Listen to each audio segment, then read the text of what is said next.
This week at Embrace Church in North Carolina, we are continuing our series on the 7 last words of Jesus. And we're going to be looking this week at the very first word that Jesus spoke from Calvary's cross. It was a word of forgiveness.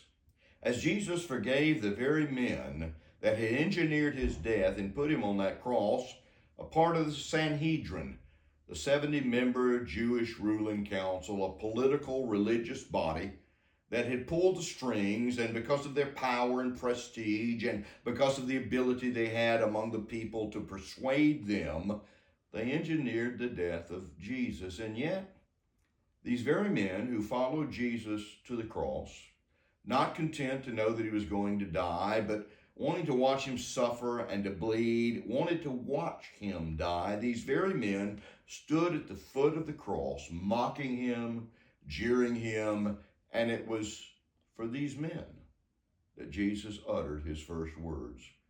Words of forgiveness, spoken not to these men, but spoken to God on behalf of them. Father, forgive them, for they don't know what they're doing.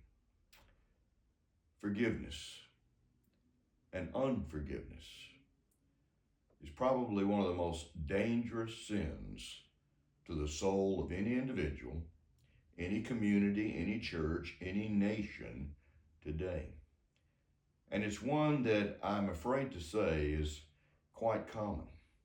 We live in an unforgiving world and an unforgiving nation. Just this last week, the president of our country posted and said that MAGA, his followers, were very unforgiving. Now, I know that many Christians have voted for our president, and this is not a political statement, but I want to say this.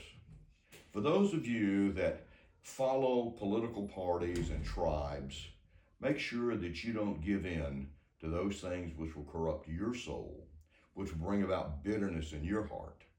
Our Lord is King, and our Lord's way is best. Jesus said, "Blessed are the peacemakers, for they shall be called the children of God." And before that he said, "Blessed are those who are pure in heart, for they shall see God." If we're going to be the people that God has called us to be, we need to be people of forgiveness. That's not easy in today's world, but it's vital. Listen, it is vital to the health of our souls. Be careful.